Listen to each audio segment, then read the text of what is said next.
Master. ओ हो।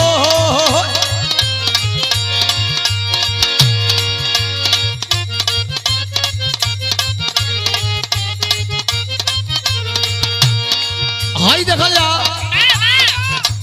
कोनो ठेला पर लीची लेके बेचे चलल बिया। बारे गाना गजब ही बाजत हो मार्केट में। गांव में पहुंचल बा ये चंदनवा ने कोनो सोकना लइका बा। कहत कि का बेचताड़ी हो त कहत कि लीची ले लो लीची। कहतिया का बेचतानी ठेला पर लीची देवरू। अरे बेचतानी ठेला पर लीची देवरू नीमन से ले ला बिछी बिछी देवरू।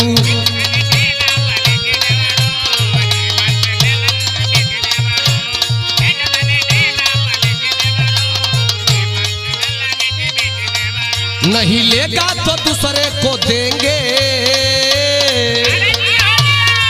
नहीं लेगा तो दूसरे को देंगे। लेंगे लेंगे भौजी लेंगे लेंगे।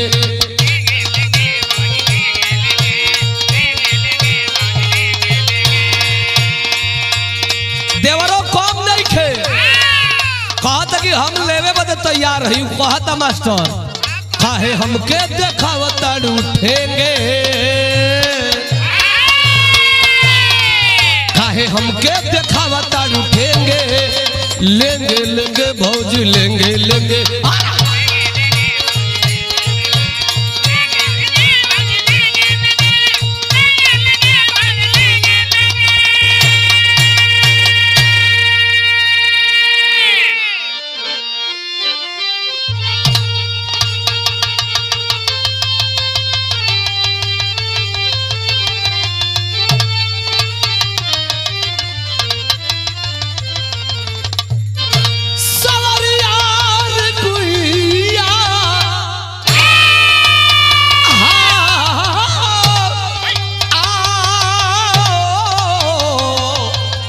भोले बाबा हरे जोगिया हो मोर राम।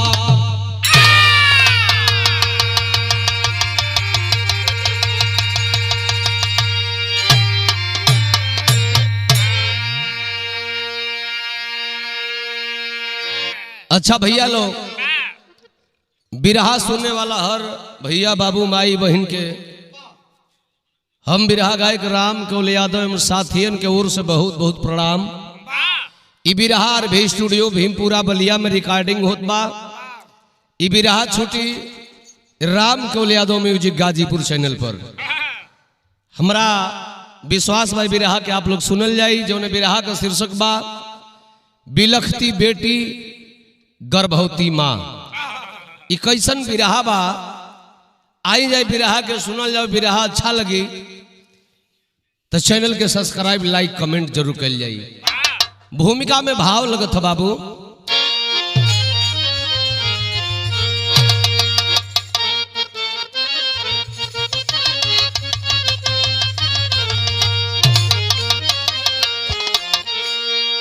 माँ पिता घर की लक्ष्मी अनोखी है बेटी। धन पराया जगती में कहाती है बेटी। बेटी है एक आईना इस जहां में सुनो। बिगड़ी दुनिया की तस्वीर खिलाती है बेटी। बेटी न होती ये न खेती होती। बन के दुल्हन हर घर को सजाती है बेटी। बेटी है यारो ये बेटा से बढ़ के आए बुरे वक्त पर काम आती है बेटी।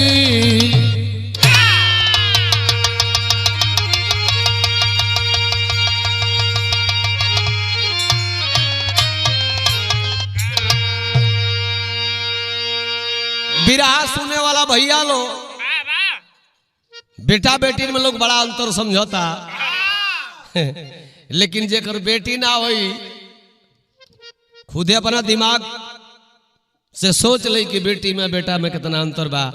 या जरा घरे बेटा बेटी दोनों ही हो तो माई बाबू बेटा से पानी मांगी हो के बेटा तने एक लोटा पानी ले दे, मर्द जाके ढार के पी ले। तो अब बेटी भी आ दौड़ल जाई, पापा ला पानी पी ला, मम्मी ला पी ला। लड़का लड़की में बड़ा अंतर बा, लेकिन लोग समाज के लोग दहेज से डराता।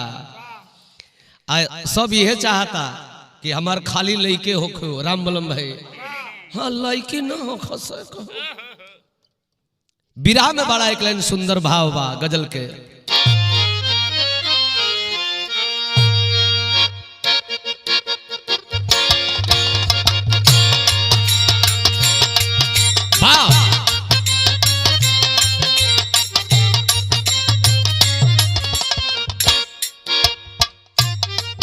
पंजाब के बोतल में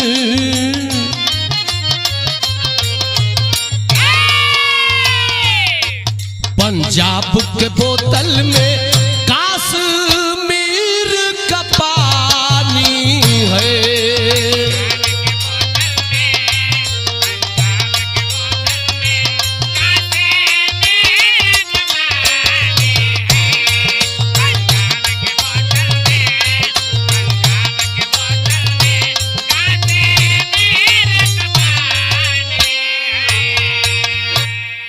गजल रहल, गजल से सुंदर भाव कवि जी बिरहा में लिखल बने।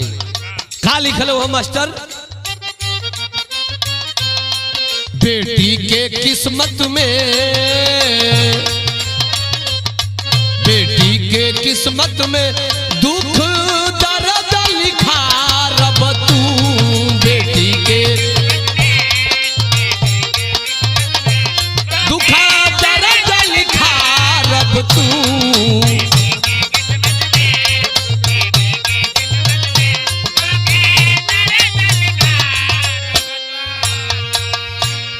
बेटी के किस्मत में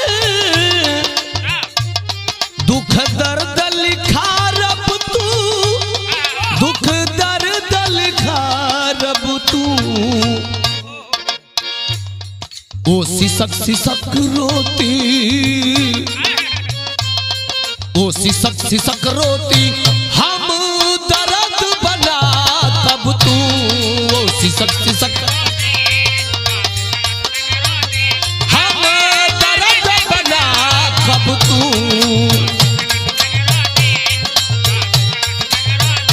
हम दर्द बना कब। बिरहा सुनने वाला भैया लोग, बेटियां सताई जा रही है, मारी जा रही है, और सरकार कर रही है कि बेटी पढ़ाओ, बेटी बचाओ, बेटी पढ़ाओ, बेटी बचाओ। हमरा ही नहीं खेलागत कि चेतावनी हो कि समझावट हो। आए दिन हत्या बलात्कार मर्डर होता, लेकिन आज नारा हमने के उहे भाई हमें से मेरे बिरहा का शुरुआत हो गई। मास्टर नज्म का लाइन लगल।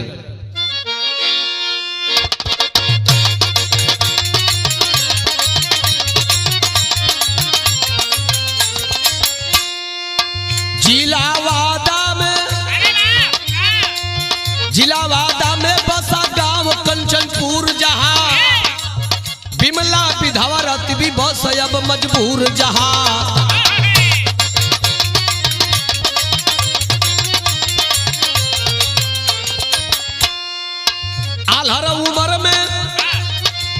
आल्हर उम्र में किस्मत भी उसका फूट गया।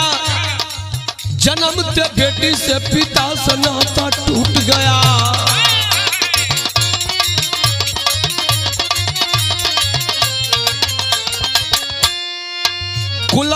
कुलक्षणी कह के आज, कुलक्षणी कह के आज घर से लोग निकाले हैं, समाज में जिंदा आज ये से रीत वाले हैं।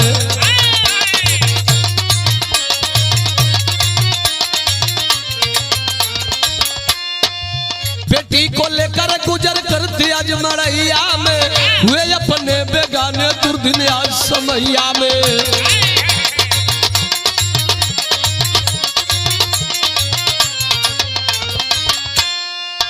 धीरे धीरे बेटी जब कंचना जवान हुई, शादी की चिंता बढ़ी, माता भी परेशान हुई।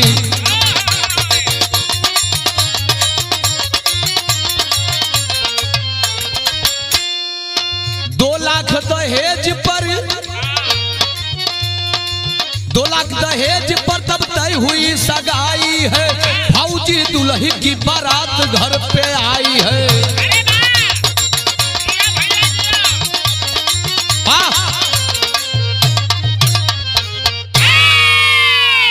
बात को समझ लेंगे भैया, कहानी शीशा जैसन झलक जाई। बादा जिला और बादा जिला के अंतर्गत कंचनपुर गांव का रहे वाली बिचारी जेकर नाम बा बिमला, शादीशुदा जिंदगी है। एक बेटी का जन्म भइल, आ तबले ए भैया वो बिमला का पति इस दुनिया को छोड़कर चल बसे। चढ़ल जवानी में विधवा बन गई है बिमला। समय धीरे धीरे बीतता हो बाबू, आखिर परिवार के लोग ताना मार के दर देहात के लोग कहल कि साला ही कुलक्षणी भी आई, इकर मुंह देखे लायक नहीं खे, भगा दस के घर से परिवार के लोग खेदल ऐसे कि बेटा नहीं खे जन्मौले, बेटी जन्मौले है। सिवाने में 1 मंडा खेत लोग दिहल, आधा मंडा वही में जाके बेचारी मड़ई डाल के बेटी के लेके दूसरा का कटिया बिनिया कह के अपन जिंदगी जियतिया। बड़ा खूबसूरत बिटिया रहल, जो ने बिटिया का नाम कवि जी लिखले बानी कंचना। तो कंचना जब जवान भइली हो तो हर माई बाबू चाहे कि अपना बेटी का बियाह बढ़िया घर में करी, ताकि कबो गईला पर हमार लड़की सुख से रहे। आज माई का भाग्य देखो, दुल्हा खोज दिली अपने बिटिया बदे कैसन, फौजी। फौजी दुल्हा संगे शादी तय भइल है। देवे के काबा कंचना की खूबसूरती को देख करके वो फौजी परिवार वाले पसंद कर ले कंचना के। मात्र 2 लाख रुपया आ हुंडा गाड़ी पर शादी तय भइल बा। दुआरे बारात भी आ गई। जबकि बारात आयल है द्वार पर, तो माइयों से पहले तिलका पर गाड़ी ना दे पौले ही, खाली 2 लाख रुपये दिल रही। दुआरे पर बारात आ गई बा। आज समधी जी जौन बाना अपना समधिन से कहतन कि देखा है समधिन, द्वार पूजा तबले हम ना करब कि जबले द्वार पूजा पर लिया के हुंडा गाड़ी ना खड़ा करबू। सारी बात को फौजी बेटा सुन रहा है। तरज लगिल है मास्टर।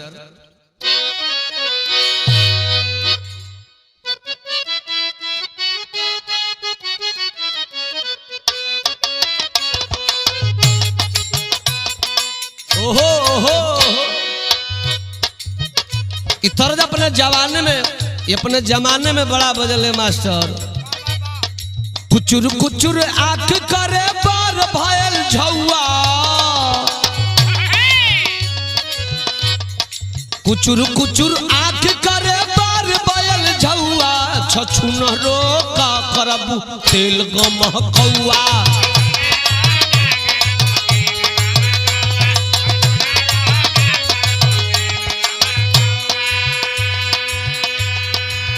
फौजी दुल्हा सुनता, ओकर बाबू अपना समधिन से कहता रे का, अरे रहल का इतना लाचारी ये समधीन। अरे रोहल का इतना लाचारी ये समधीन, मंगाया नहीं पहलू हुंडा गाड़ी, ये समधीन मंगाए।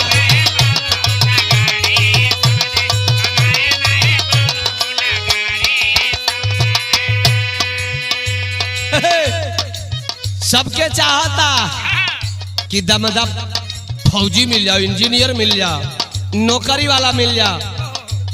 जब ना सर गो रहले समधीन तो काहे के फौजी दामाद खोजलू। ताना मारा तड़ो समधी जी का कहे, अरे नौकरी वाला ना बिकेले हो सस्ते।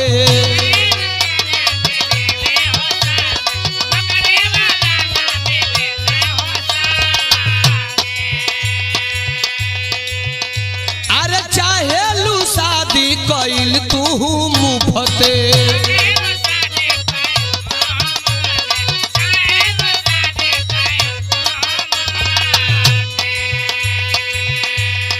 गाँव नगर ताना सुनाई समधीन, गाँव नगर ताना सुनाई समधीन, मंगाया नहीं पहलू हुंडा गाड़ी समधीन।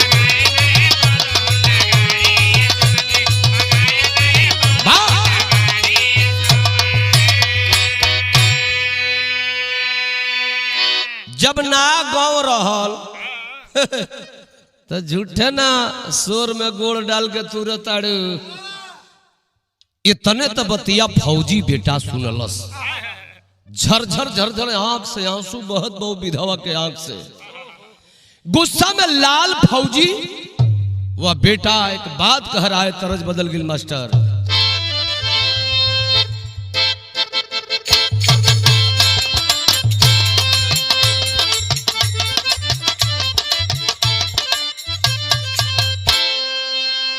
अरे हमारे बलमू,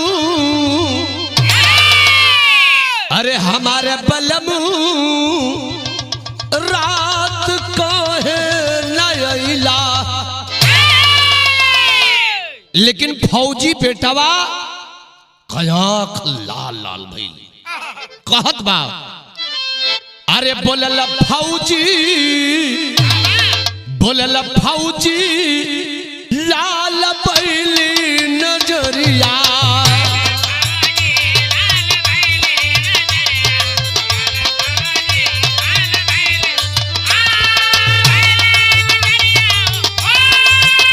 जिया अरे बैली नजरिया बोलल फौजी।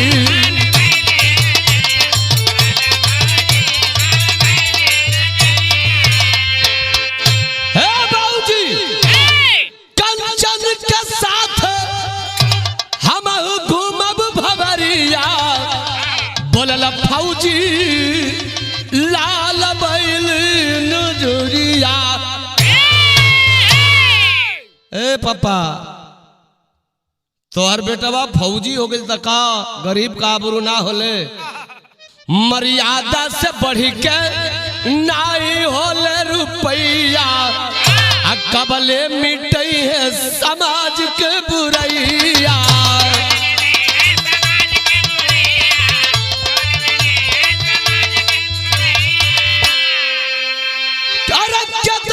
कंचन जरी है दहेज के लवरिया, बोलल फौजी लाल बैल नजरिया।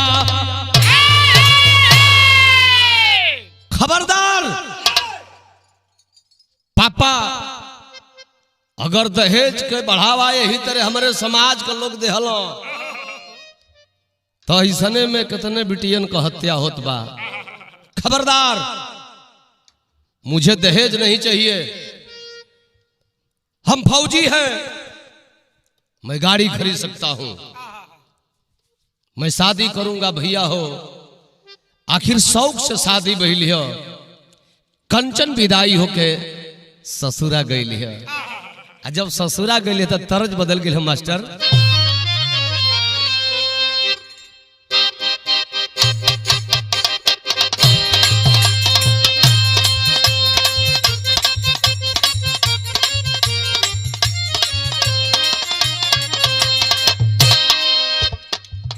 सिला दिया तूने मेरे प्यार का, अरे अच्छा सिला दिया तूने मेरे प्यार का, यार नहीं लूट लिया घर द्वार का। जिया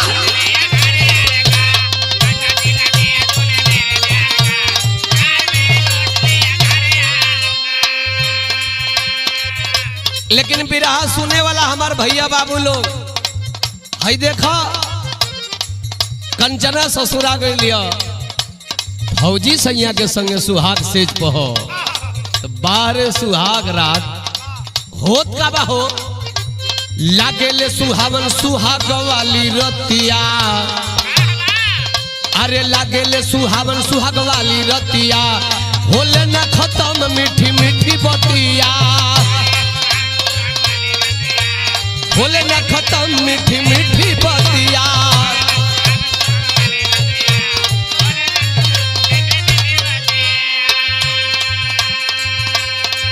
ए भैया सुहाग रात की रात बीत रही है अरविंद बाबू, 4 बजल भोर को बेला का समय बा और तब तक फौजी के मोबाइल पर फोन आइल है। कहां से?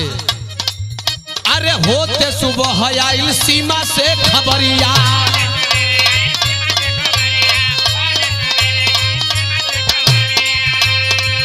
अरे फौजी जवान चला को के तैयारिया,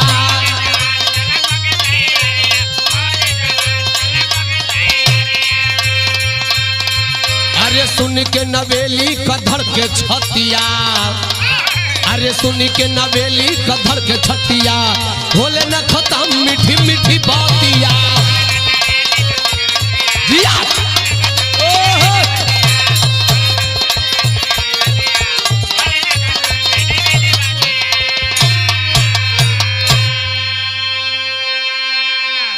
हाई देखा हो भैया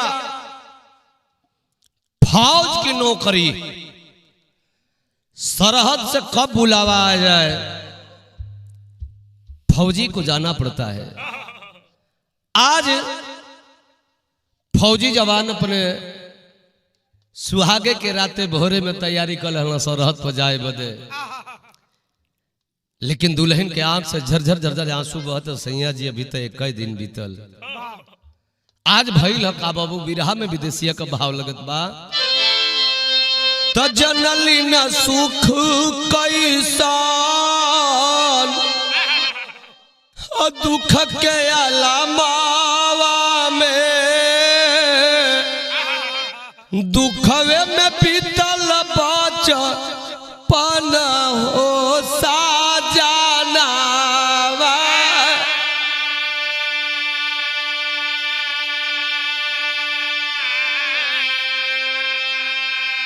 हथवा जोर के कंचना कहते कि सैया हम के अपनाई लिहली,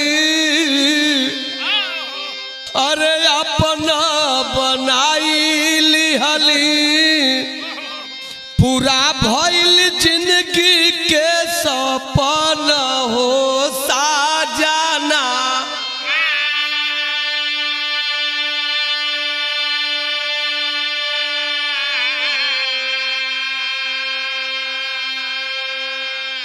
कहते कि सैया जी रुआ जाता नहीं ना ठीक बजाई, लेकिन सास ससुर को करब सेवा,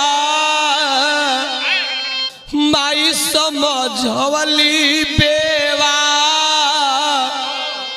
धोवत रहब जिंदगी भर चरण हो साजना।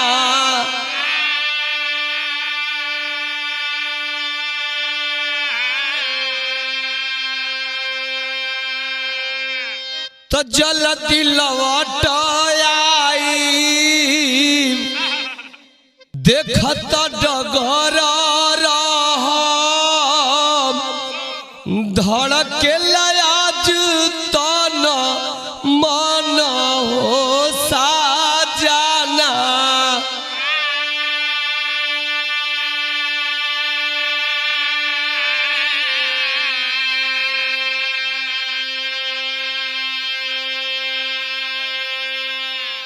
ए बाबू आखिर कहा राख में आंसू लेकर के कहते कि सैया जी आप जाई, हम आपका माई बाबू के भरपूर सेवा करब। आज तने वो काम करब कि सैया जी अब वही एक दिन तक मिलन भयल, तने जल्दी छुट्टी लेके रुआ आई। शौक से विदाई कैले से बेचारी अपने फौजी पति कहो, तब बिरहा में टेरी का भाव लगल।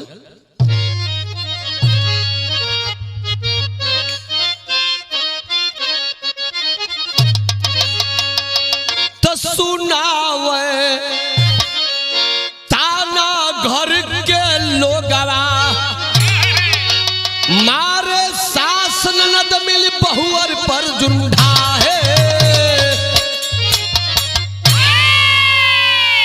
ए बाबू जब पति फौजी ड्यूटी पर गई हो तो ये घरावा जब न तब बूढ़ो बूढ़ियो ओकर न नदियो वो टूअर टापर बेटी के ताना मारे लगलन से हो।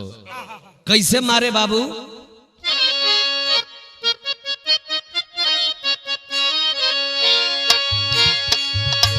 आज ताना घर के सुन सुन,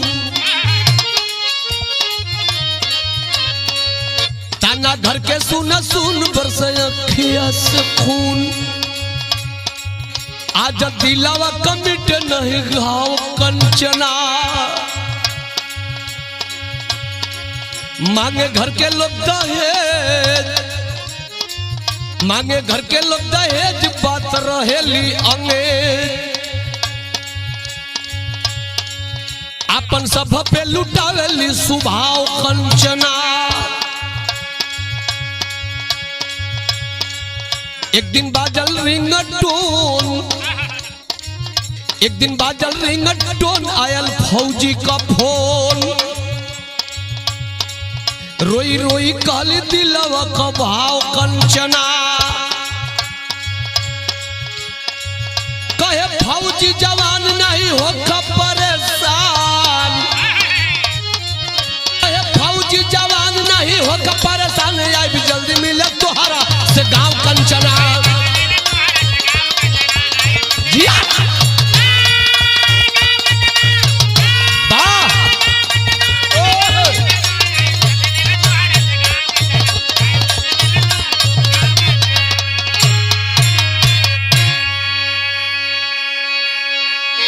बिरहा सुनने वाला भैया बाबू लोग कहानी पर ध्यान दीजिएगा। फौजी जवान ड्यूटी पर जब चला गया, परिवार को लोगवा वो करी मेहरारू के ताना मारत रहा। माई कह देते जो रे ऐसा ना रहती तो तू बाले पनवे में अपनी बाप के चबा घल ली। तोर माई केहू तेरे टीटी टीटी 2 लाख रुपया दिहलस, हुंडा गाड़ी नहीं दिहलस, न सुविधान बेड दिहलस, न वॉशिंग मशीन दिलस, न हई दिहलस, न हऊ दिलस। तरह तरह का ताना मारती है हो बाबू, लेकिन खुश है अपने फौजी सैया को पा करके। सारी बात को स्वीकार करती है, किसी से कहती नहीं है। 2 महीना समय बीतल बा, सैया के फोन के लिए, सैया जी कबले आई? कल कंचना घबराओ मत, बहुत जल्द घर आऊंगा, छुट्टी लेने वाला हूं, मेरा भी मन है, मैं भी जवान हूं, तू भी जवान है, आऊंगा, फौजी का भी दिल होता है, आऊंगा। लेकिन ये भैया भइल का हो, घरे आवे के तैयारी कैले बड़ो, छुट्टी मिलल है, घरे खातिर तैयारी कैले हो घरे आवे के। लेकिन तब तक 5-10 दिन का समय धीरे धीरे बीतल, तक घरवा फोन आयल। कैसन फोन आयल? तरज बदल गई।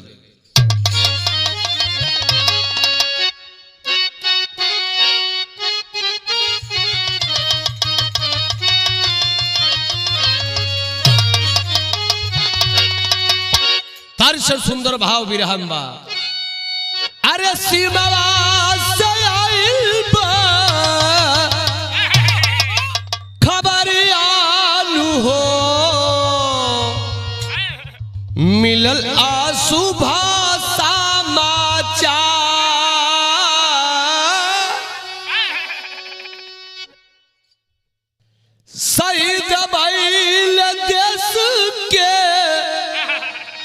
जुझरिया नु हो मिलल या शुभा समाचार।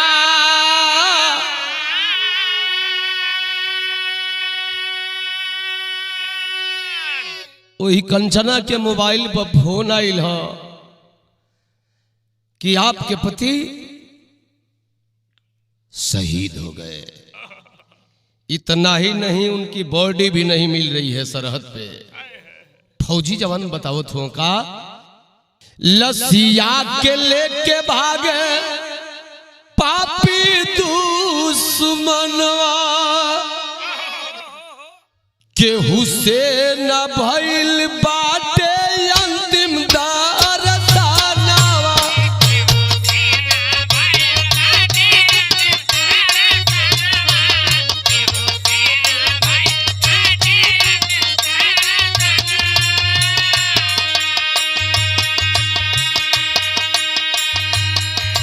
अरे कमवा में छवल सियलरियाल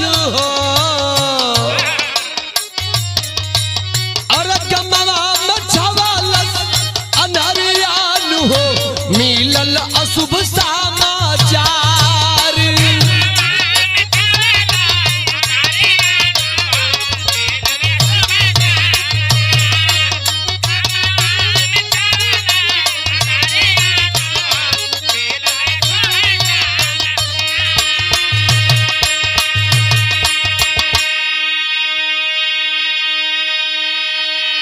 ए बाबू, आखिरकार परिवार के लोग जब जान गए कि बेटा हमने का फौजी शहीद हो गई,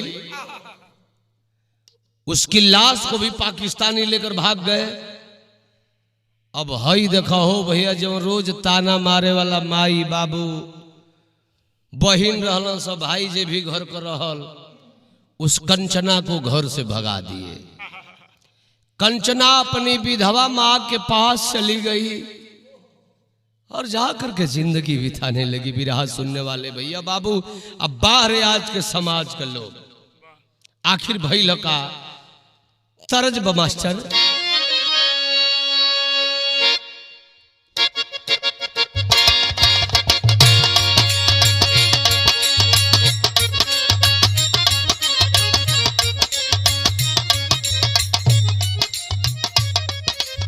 आज कंचना माई के रहताड़ी, लेकिन बाहर भगवान तेरी भी लीला गजब है। बिरहा सुनने वाला भैया बाबू लोग बिरहा से ध्यान नहीं हटाइएगा। एक रात ही पति से मिलन हुआ था। बाहर भगवान सजा दिए उस फुलवारी को। नैहर में बेचारी रहतिया, लेकिन अपना पेटवा में पालत का है। पेटे में निशानी बढ़े, पेटे में निशानी बढ़े फौजी सजना के।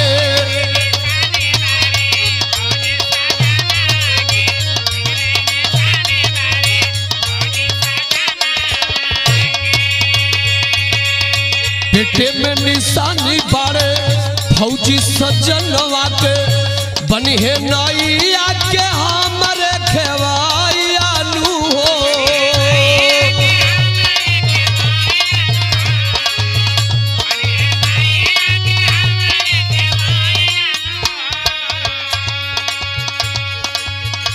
बिरहा सुनने वाला भैया बाबू लोग धीरे धीरे समय बीतल बा।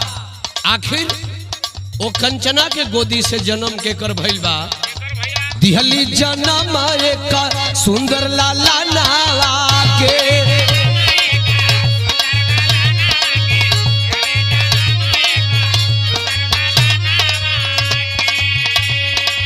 दिहली जन्म एक सुंदर लाला नावा के। भइल जिंदगी में तहिया छहिया नु हो।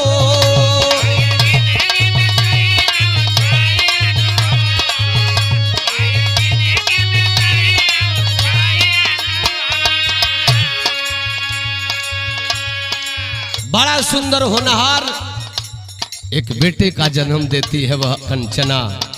धीरे धीरे धीरे धीरे समय बीतता, खेले खाए के उम्र जब लड़का का हो गई हो बाबू, तो एक दिन वही गांव में का लड़का ताना मार दिया का लड़कन के साथ रहल सुगनवा, बाप नहीं कर पारे मरल लोग तनवा। का बड़का खिलाड़ी बनत रे तोरी बाप को पते नहीं थे, पता न तोर माई कहाँ से जन्मवलस तोरा के। तोरी माई का बियाह भैया तो जो ससुरो से खेत दिलस, तू का बड़का खिलाड़ी बनत रे। ताना मार दल से लड़का होके, जबकि लड़का ननियौरे में रहता। आखिर भइल का जननी से बोलल बाटे रोई रोई सुगनवा हो,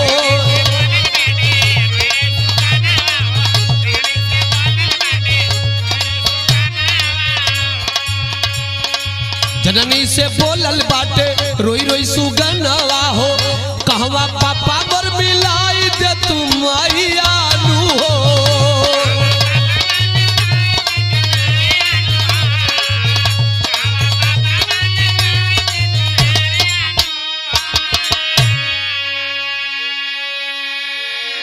आज बेटा जब माँ से कहता है कि माई आज तोरा के बतावे के पड़ी कि हम के का बेटा है, माँ का कलेजा टूक टूक हो गया है बाबूजी। दौड़ करके फौजी का फोटो जो टंगा हुआ था घर में रखी थी, फोटो लेकर आती है और बच्चे को बताती है। बच्चा कहता है माँ मैं पापा को ढूंढ कर लाऊंगा। आखिर बाबू वो फोटो के लेके आ लड़का अपना बाबूजी के खोजे लगल। तर्ज बदल गई भैया।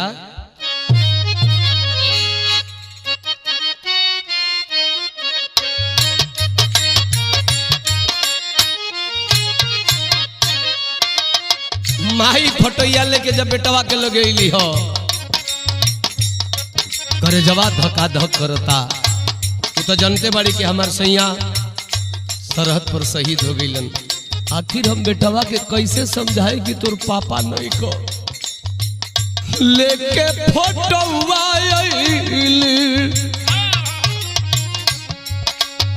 लेके फोटोवा फौजी सजनवा के रखले जो रहती छुपाए हो।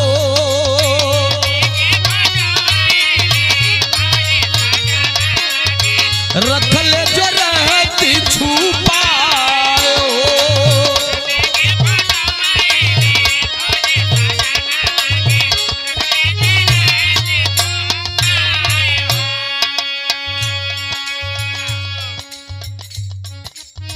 देश सेवा में मारल गईल सजनवा,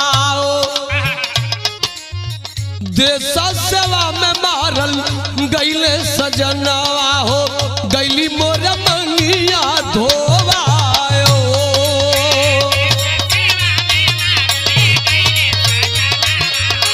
गईली मोर मंगिया धोवायो।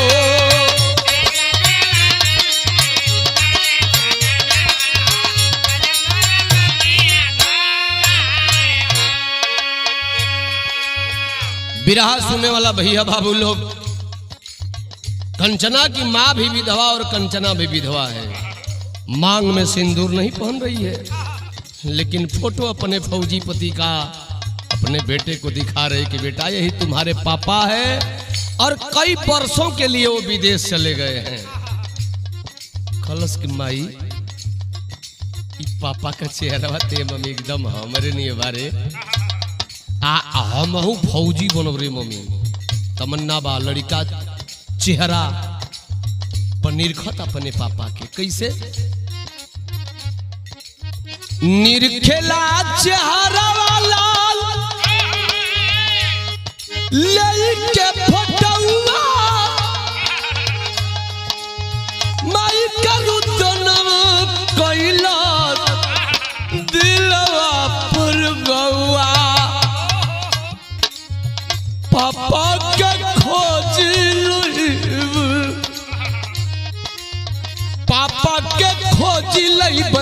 कहला दुलरवा हो पापा के खोज लइबे कहला दुलरवा हो अखिया कया सुछल छलाए हो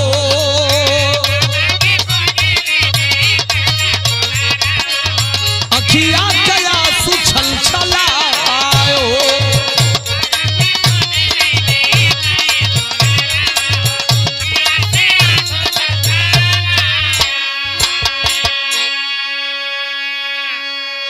लेकिन ए भैया एहर मतारी बेटवा का फोटो सॉरी मतारी अपने पति का फोटो अपने बेटवा के दिखौली हो।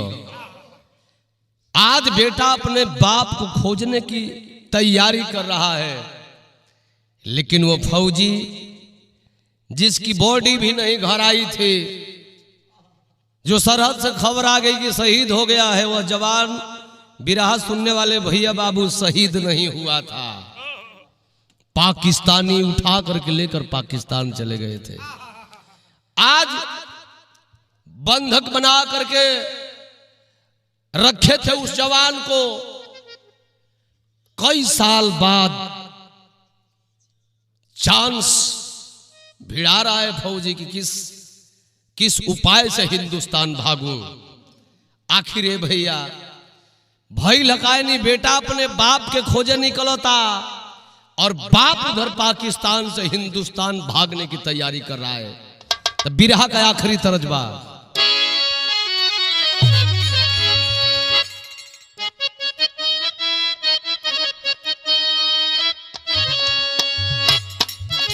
तब गोरिया दिन भर कोई कटिया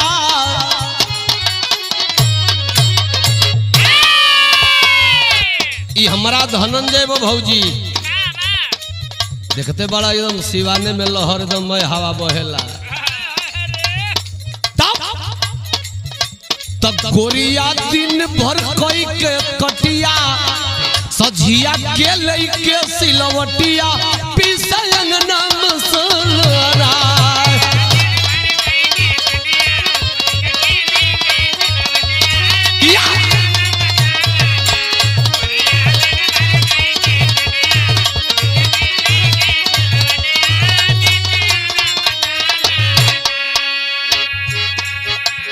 दुश्मन कैद में शेर जुझरिया तो दुश्मन कैद में शेर जुझरिया बांध के रखल बाड़े सिकरिया बांध रखल मुदैया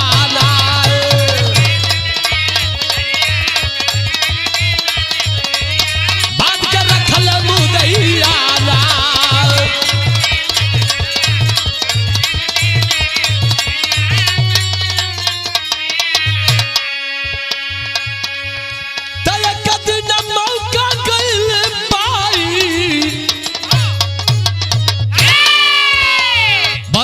फौजी लिया उठाई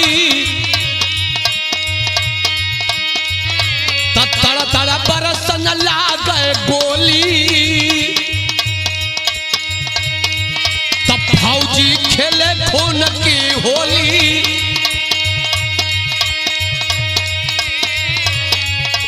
तमार के दुश्मन का खत्म कैले लसकरिया हो सिकरिया बाधा रखल मुदैया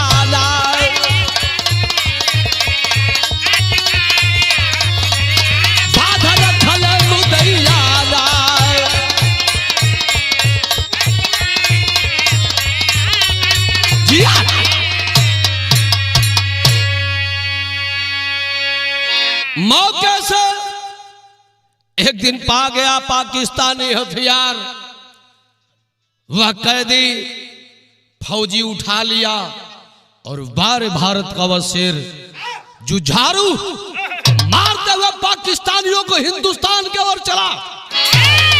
जब हिंदुस्तान की ओर चलल हो जवान हिंदुस्तान का सरहद भी पार कर गया जय हिंद का नारा लगाते हुए। आज भाई लगा बिरहा में अल्लाह का भाव लगल।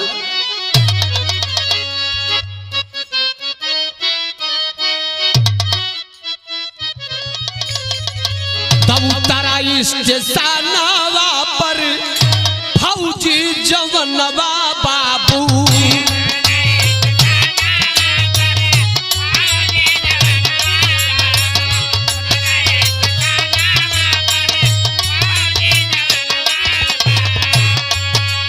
अरे बीच रहिया में मेला लागल बरिया।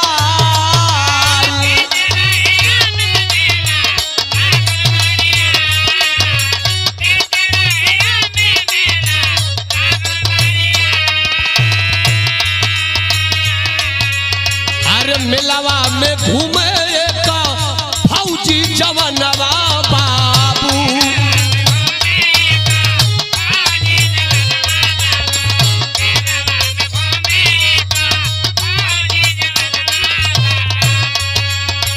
कंचना के लेके चलब पूछऊ पहाड़ी।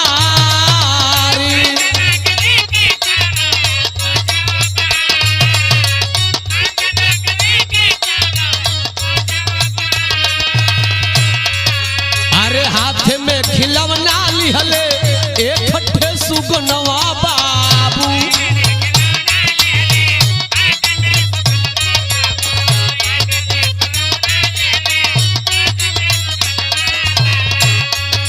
अरे रुको रुको अंकल बात बोला है दुलारी।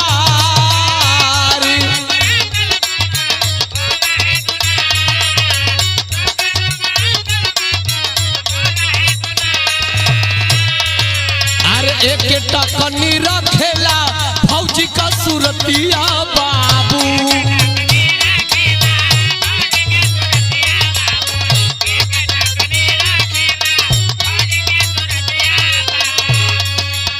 हाथ में फोटोवा एक लिहले बा कुमारी।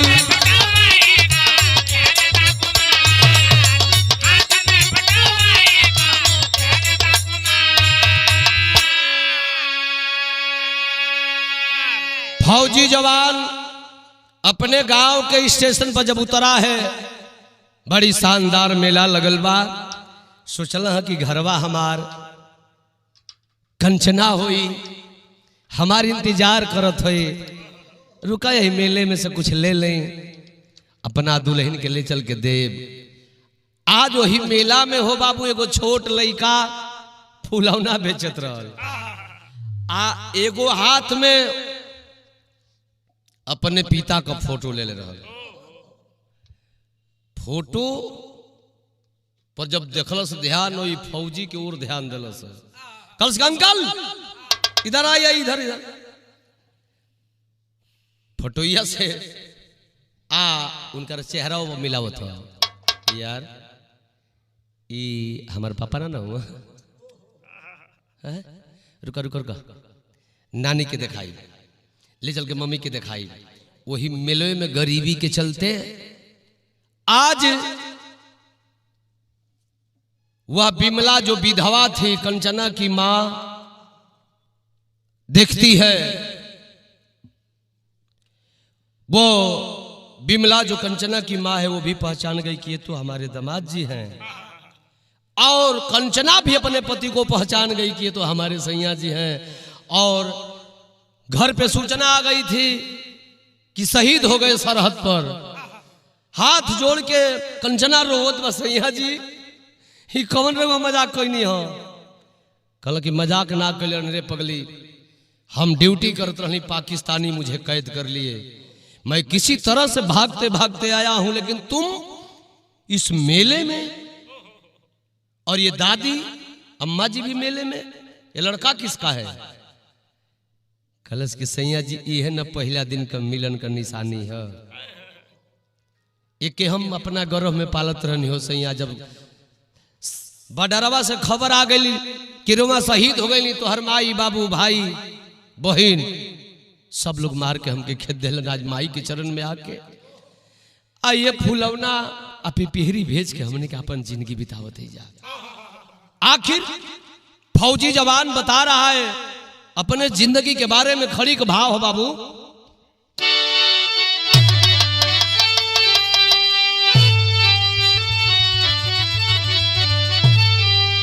अरे रखल पापी हमारा के बंधक को,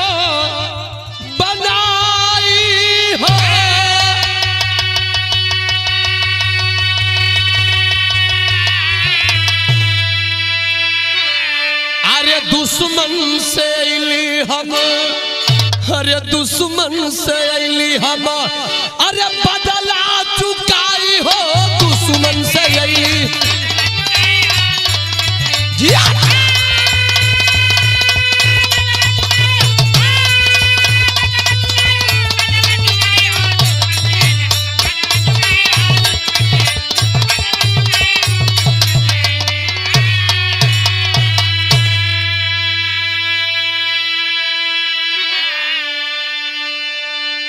फौजी कहत बाप ने दुल्हन से कि हमारा सामने जिन पाकिस्तानी मिलल उन सार के ठोकत ही नहीं। ये बताओ ये बेटा किसका है? कहत कि सैया जी अरे रौरो निशानी हमहु रखली बचाई आजू में ले लाल के फौजी गोदिया उठाई चू में ले लाल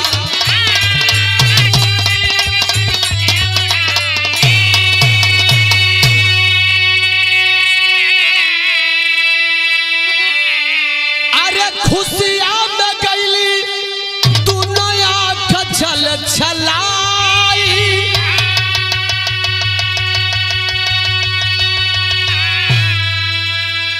अरे दुश्मन से अली हम बदला चुकाई हो दुश्मन से अली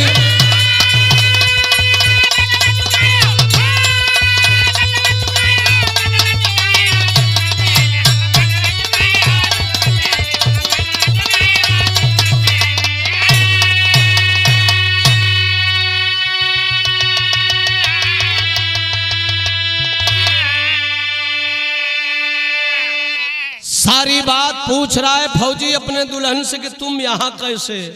तो बतावत बाड़ी अरे रोई रोई कहे कंचना अपन कुल कहनिया घरवा का लोग कैले गम से दुश्मनिया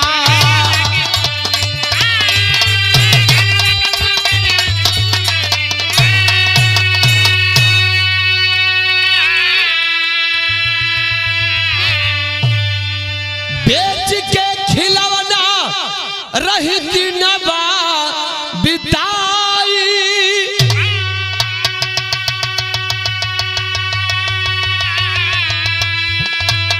अरे दुश्मन से इलियाज बदला चुकाई हो दुश्मन से अली